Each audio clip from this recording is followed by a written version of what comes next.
Florida has fired the scientist who created their coronavirus dashboard that tracks, most states have something like this. It tracks daily cases and deaths and other data.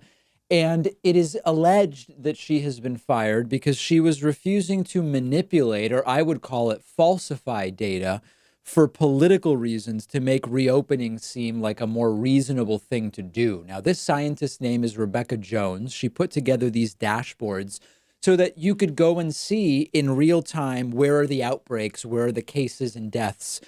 She wasn't paid for this additional work that she did. She did it over a 2-month period. And it is claimed that she was told to censor or manipulate some data, and she refused to do it. She was told manually change some data to help build the case that reopening makes sense. And she refused to do it, as she says, and she has now been fired. Now, the interesting thing about this coming out of Florida is that I guess it was almost 2 weeks ago. I think it was on not the last Friday show, but the previous one, or maybe the one before that. Time is all blending together. We had reports from a few weeks ago that Florida was already being accused of being dishonest about their deaths, and they were shielding cause of death from these reporting agencies. This, if true, is North Korea style propaganda. Too many deaths and cases to reopen, just make up different numbers, no problem whatsoever. And again, I think it's important to underscore that a lot of the headlines say that she was refusing to manipulate data. She was refusing to falsify data, selectively releasing data or changes or the manipulation. This is falsification. It would be a form of fraud or straight up lies. They are doing what Trump and Republicans have been accusing China of doing. They are doing what Trump and Republicans have been said, maybe the death tolls are being overstated. Well, it looks like they are being accused of doing the exact thing, although in the opposite direction to make this seem less bad than it actually is. Now, of course, there are always details that are late coming in.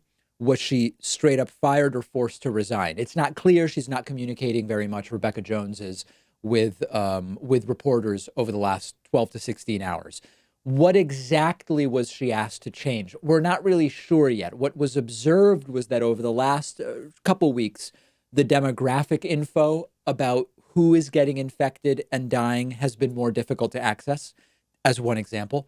Reporters have been having more and more trouble finding out how many cases and deaths are coming from long-term care and nursing home type facilities and prisons, which are big hotspots for outbreaks of coronavirus. At one point, as I told you, the Florida state government stopped medical examiners from releasing death totals and also cause of death. And both of those things were being done there for many, many years. That was standard operating practice. We reported on that already. And as usual, we still don't have transparency in terms of the full scope of what they're hiding or potentially falsifying. We do need to get more of the story from Rebecca Jones. She hopefully will be more communicative with reporters in the upcoming period of time. Now, in terms of the numbers that Florida has been releasing, earlier in the week, I mentioned when you look at some states that have been open versus closed, you see very similar curves. And we speculated this could be because an open state might have a lot of people isolating on their own, whereas a closed state might have a lot of people ignoring the protocol. It could be that states are falsifying data. We don't really know. In terms of the numbers that Florida has released, the case numbers have been declining pretty modestly, sort of a similar pattern to states that have been mostly shut down. Maybe a question mark in light of this recent revelation. In terms of the deaths, there's a strange sort of herky-jerky up and down graph for Florida deaths. Sometimes when you see that, it has to do with reporting intervals where certain days of the week you don't get full data and numbers are pushed around potentially. Often it's weekends, the numbers go down. It's not because fewer people are dying on the weekend. It's because the reporting is pushed to Monday and Tuesday and tallied early in the following week. We're not really sure. In terms of testing levels, Florida is testing about 33,000 per million. That puts them at 27th in the United States. That's right about the middle. Florida is not particularly good or bad on testing.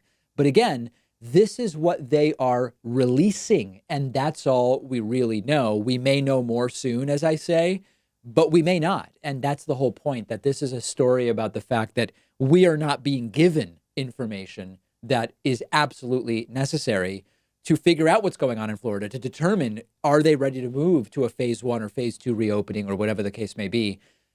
Once again, it's projection. The right has been saying that the left is falsifying data for a while now. No actual evidence of that. But now increasingly evidence that it is the right that may be indeed doing that. And the very right wing Florida state government of Governor Ron DeSantis is at the center of this at this point in time.